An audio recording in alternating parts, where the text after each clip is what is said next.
So hello students, welcome to this video, and this is 8th part of your MCQ series from the chapter Natural Vegetation. But students, before starting this video, let me tell you, if you have not subscribed our channel or if you are new to the channel, then please subscribe it and press the bell icon. Okay, here we'll provide you MCQs of all the chapters of the geography. Okay, so now students, without wasting our time, let's get started.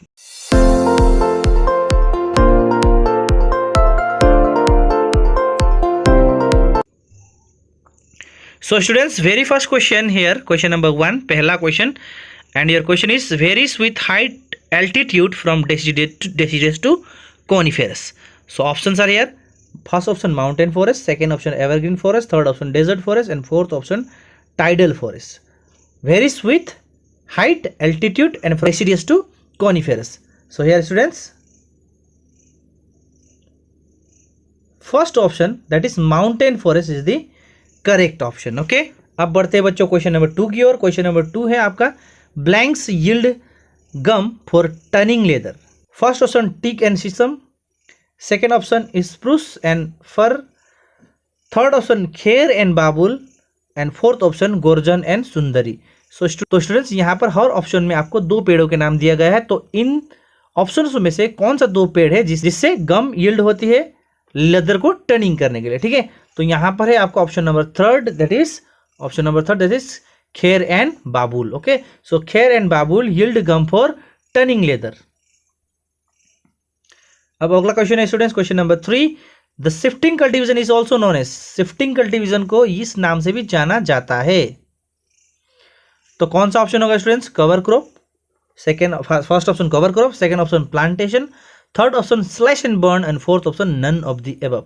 यानी कि पहला option cover crop कहा जाता है, दूसरा option plantation कहा जाता है, और तीसरा ऑप्शन स्लैश एंड बर्न कहा जाता है, या फिर चौथा ऑप्शन इनमें से कोई भी नहीं. तो बच्चों, शिफ्टिंग कल्टीवेशन का दूसरा नाम, यानी कि शिफ्टिंग कल्टीवेशन का हम इस नाम से भी जानते हैं, that is slash and burn. Okay, अब आगे बढ़ते हैं बच्चों. Question number 4. Forest plays an important role in the development of soil and enrich their fertility by. Forest बहुत ही इंपॉर्टेंट रोल प्ले करती है और ये सॉइल को इनरिच करती है. कैसे? First option by holding soils with its roots. Okay, here it is roots, so by holding soil with its roots. Second option not allowing wind and water to wear it out. Third option by supplying humus, and fourth option by supplying inorganic substances. So students, here which option is the correct option? So this question is for you. Okay students, forest plays an important role in the development of soil and enrich their fertility by, which option is the correct option? First option, second option, third option, or fourth option? So here this is your question, as I told you. So you have to comment below the correct option and correct answer in the comment section. Okay, so now we are moving to the next question, question number 5. Okay, question number 5 is which one among these is not a problem of Indian forestry? So first option overgrazing, second option shifting cultivation, third option urbanization and industrialization, and fourth option none of the above. First option overgrazing, second option shifting cultivation, third option urbanization and industrialization, and fourth option none of the above. Okay, so बच्चों, इनमें से कौन सा जो problem है वो Indian forestry का problem नहीं है? तो यहाँ पर पहला ऑप्शन, ये तो इंडियन फॉरेस्ट्री का प्रॉब्लम है, दूसरा ऑप्शन भी है, तीसरा ऑप्शन जो है वो भी इंडियन फॉरेस्ट्री का प्रॉब्लम है. तो इसका मतलब स्टूडेंट्स, यहाँ पर नन ऑफ दी अबव, यानी कि इनमें से कोई भी ऐसा ऑप्शन नहीं है जो कि इंडियन फॉरेस्ट्री का प्रॉब्लम नहीं है. Now students, question number 6. Social forestry programme is initiated, यानी कि सोशल फॉरेस्ट्री प्रोग्राम को इनिशिएट किया गया to plant more and more tree, ताकि ज़्यादा से ज़्यादा ट्रीज को प्लांट कर सके. To create an awareness in the people regarding the conservation of forest, यानी कि लोगों के अंदर अवेयरनेस क्रिएट करने के लिए, ताकि लोग सोइल को फॉरेस्ट को कंजर्व करे. Third option to plant 2 sapling for cutting every tree, यानी कि अगर आप एक पेड़ काटोगे तो आपको 2 पौधे लगाने पड़ेंगे, इसलिए, या फिर none of the above. So students, here bit confusing questions, but the correct option, that is social forestry program, is initiated to create an awareness in the people regarding the conservation of the forest. So option number 2 is the correct option. Okay, now students, question number 7. आप move करते हैं आगे question number 7 की ओर, और ये आपका question है vegetation found in the windward side of the western Ghat, Garo hills, Khasi hills and lower slope of the eastern Himalayas is? First option, tropical evergreen forest. Second option, tropical deciduous forest. Third option mountain forest and fourth option tidal forest. तो students यहाँ पर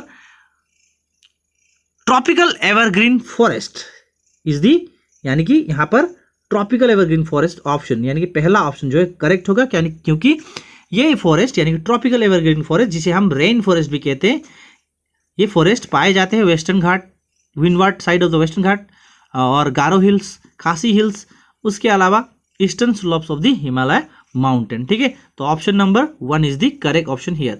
now students we are moving to next question, that is question number 8. It combines agriculture and forestry technology to create a more diverse, productive and profitable new system. First option Jhum cultivation, second option mixed farming, third option agroforestry, fourth option forestry culture. So students यहाँ पर ये question भी मैं आप लोगों के लिए छोड़ देता हूँ, आपको इसका आंसर देना है कि इनमें से कौन सा ऑप्शन सही होगा. ठीक है, झूम कल्टीवेशन, मिक्स्ड फार्मिंग, एग्रोफॉरेस्ट्री और फॉरेस्ट्री कल्चर. ठीक है, सो आगे बढ़ते हैं बच्चों, इसका आंसर आपको कमेंट सेक्शन में देना है क्वेश्चन नंबर 8 का. तो आगे बढ़ते हैं बच्चों, question number 9. Littoral forest, spelling mistake here, typing mistake. Littoral and mangrove forest is popularly known as Sundarban in West Bengal. यानी कि लिटोरल फॉरेस्ट और मैनग्रोव फॉरेस्ट को वेस्ट बंगाल में पॉपुलरली इसको सुंदरबन नाम से जाने जाते हैं. It is due to first option presence of beautiful flowers of different colour in this forest. यानी कि इन जंगलों में बहुत ही खूबसूरत और अलग अलग रंगों के फ्लावर्स पाए जाते हैं, फूल पाए जाते हैं, इसीलिए इसे सुंदरबन कहा जाता है. दूसरा option occurrence of sundari trees, यानी कि यहाँ पर बहुत सारे मात्रा में सुंदरी ट्रीज पाए जाते हैं. थर्ड ऑप्शन है आपका presence of beautiful lakes and ponds. इस रीजन में यानी कि ये जो सुंदरबन है इसमें बहुत ही सुंदर खूबसूरत लेक्स और पॉन्ड्स पाए जाते हैं, इसीलिए इसे सुंदरबन कहते हैं. या फिर fourth option availability of Sundari birds, यानी कि यहाँ पर सुंदरी नाम के बर्ड्स पाए जाते हैं, बहुत सारे सुंदरी नाम के बर्ड्स पाए जाते हैं. तो स्टूडेंट्स यहाँ पर जो करेक्ट ऑप्शन होगा ना, यहाँ पर correct option number 2, occurrence of sundari trees. Sundari birds होते ही नहीं है. ठीक है, सो सुंदरी ट्रीज. तो यहाँ पर littoral and mangrove forest is popularly known as Sundarban in the West Bengal and it is due to presence of sundari trees. Now students, last question number 10. Okay, and here your question is, mountain forests are found in the areas at an altitude of, यानी कि mountain forest इन altitude के बीच में पाए जाते हैं. First option 100 metre to 500 metre, second option 100 metres to 1000 metres, third option 2500 meters to 4500 meters, and fourth option 1500 meters to 3300 meters. So students, here mountain forests are found in the area at an altitude of 1500 meters to 3300 meters. तो बच्चों इस video में इतना ही, मिलते हैं अगले video में, और तब तक के लिए आप हंसते रहिए, मुस्कुराते रहिए और पढ़ाई करते रहिए.